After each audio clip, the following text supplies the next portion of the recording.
Hi, this is AJ, and it's time for secret number 4, rule number 4, for excellent English speaking. Now, you've learned 3 powerful ones already, and just using those 3, it's really going to help your English speaking. And I think you're going to enjoy learning English a lot more. But, as I said, it's a full system, so you really need to learn all 7. So let's learn number 4 today. Secret number 4 is this: learn deeply. Learn deeply. What do I mean by that? We have this idea of wide and shallow. Think of water, for example. Shallow water is like this. Deep water is like an ocean. Very, very deep. So when we're talking about learning something deeply, it means you totally learn it and master it. There's a great quote from a guy named Tony Robbins, which is this: repetition is the mother of skill. Repetition is the mother of skill. It means to be very skillful, to be very great at something, you've got to repeat it so many times. Well, that's basically what we're talking about here. Learning something deeply, totally, completely. Once again, it's the opposite of what happens in school in most English classes. What happens in the normal English class? The normal English school? The traditional way of learning? Well, you go very, very, very fast, right? Right? There's a lot of pressure to keep going, learning more, right? Because you have to finish the textbook. Every teacher feels some pressure to finish the textbook in the correct time, right? We have to finish the textbook this year, so next year we can do the next textbook, right? We got to finish book number 1. We got to do it quickly so that next year we can do book 2. It would be terrible not to finish book number 1 this year. That's the idea that they have, and it's totally crazy and wrong. So here's what happens. Every week or every 2 weeks, you're learning something new in your English class. New grammar, for example. So you learn the past tense, and then 2 or 3 weeks later, oh, now you're learning the present perfect. And then a few weeks later, now you're learning the future. That is crazy. There is no way you can master and truly learn the past tense, for example, in just a few weeks. Even in just a couple of months. It's not possible. And then you start adding more and more and more and more. And of course, all the vocabulary lists. More and more and more every week. Another huge list of words to memorize. And there's all this pressure to go faster, faster, faster. So what happens, of course? You study all this stuff for the test. You memorize it, you take the test, maybe you get a good grade, maybe you don't. And then after the test, you forget a lot of it, right? Because you never learned it deeply. You just memorized it short term, and then you forget a lot of it. Or maybe you remember it, but you can't use it. I know you know the past tense, I know you've studied it, but do you always use it correctly? If the answer is no, if you still make mistakes, it's because you never learned the past tense deeply. Now, I have no problem with the past tense. Is it because I'm a genius? No. Of course it's because I learned English as a small child, and I mastered the past tense. How did I do it? How did I learn it so deeply? Through lots of repetition. My parents did not try to teach me the present perfect or the future progressive or something when I was very small. No, I heard the past tense again and again and again every single day, hundreds of times a day, thousands of times a day, until the past tense was so deep in my mind, I didn't need to think about it anymore. And I don't need to think about it. It's totally automatic. That is deep learning. That's what you need. You need to slow down and totally learn what you are studying, what you are listening to. You need to completely master it, to know it deep inside. Not just know it in your brain. It's the same with vocabulary. You might know a word, like if I ask you the meaning, you can tell me the meaning.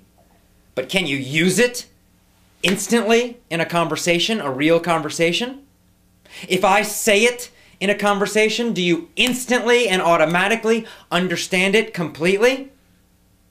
If not, you have not learned it deeply. Now you're beginning to understand why you are having problems with English speaking. You may think you know a lot of grammar and vocabulary, but most of it you do not know deeply. It's not automatic. You have to think about it. So you have to change the way you learn. Once again, this is another secret, another rule, something else you need to change about the way you are learning English. Now, the most basic way to do this is to do the opposite of school. So instead of hurrying, instead of trying to go fast and new chapter all the time, I want you to do the opposite. I want you to go slowly. For example, when you buy our lessons, I will tell you that each lesson set, a lesson set has maybe 4 or 5 connected lessons about the same topic.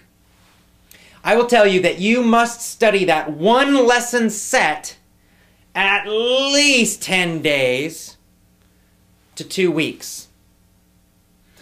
Maybe even more, maybe 3 weeks, maybe 1 full month for a lesson set. Why? Because I want you to repeat that lesson every single day. Of course, you're listening with your ears, so what you're going to do is you're going to listen to each of those lessons. It's about an hour total. Every day you'll listen to those, maybe once, maybe twice a day. The next day you'll listen to those same audios again. And the next day, the same audios again. And the next day, the same audios again. For 10 days, 14 days, 21 days. More if necessary. It's not a race. You don't need to hurry. No, what I want you to do is to totally, completely learn it, know it deeply, automatically. And of course, the way we design our lessons, there's also a lot of repetition in the lessons. So let's say there are 4 or 5 different audios in that set. Each of those audios is using some of the same vocabulary, a lot of the same grammar. So you hear it in one situation, then you hear it in another audio article, then you hear it in a kind of funny, crazy story, then you hear it in another situation. So you're hearing the same thing, but in different situations. So it's not boring. It's still interesting, but you're getting that repetition. So you will start to learn the vocabulary and the grammar much more deeply. That's how our system is designed. It's very, very important. So, here's the thing. You have to do a lot of repeating. Focus on repeating a lot and doing a smaller amount of material. So instead of reading 20 books, read 1 book, but read it slowly and well. Or a better example is audio. Instead of listening to 50 audios and watching 20 movies, pick 3 audios and listen to them every single day, the same audios. For 7 days, 14 days, 20 days, whatever. Lots and lots and lots of repetition. Then the phrases will go into your mind deeply. The grammar will start getting in there. You don't need to think about it. It happens automatically. The new vocabulary, if it's easy, the new vocabulary gets in there. All of these things go deeper, deeper, deeper each time you listen until it becomes automatic. You don't need to translate. You don't need to think about it. It will pop out of your mouth. That is the power of deep learning. And it never stops. It never stops. I'm still hearing every single day the past tense in English. So in a way, right, I'm getting more repetition. It never stops. I'll never stop as long as I'm alive. It's never ending. It's the same for you. You never stop. But you listen to fun and interesting things, so the repetition is fun and interesting. If you're focusing on textbooks and schools and grammar, Of course, repetition is difficult because it's painfully boring. But with our lessons, for example, you're listening to funny, crazy, interesting stuff, so it's easy to repeat it 7 days or 14 days or 20 days. It's not a problem. And you can go out and you can find other interesting audios and do the same thing. So, here it is. Secret number 4, rule number 4. Very, very important. Learn deeply. Repetition is the mother of skill. Learn deeply. All right, I will see you tomorrow for secret number 5. Have a great day. Bye-bye.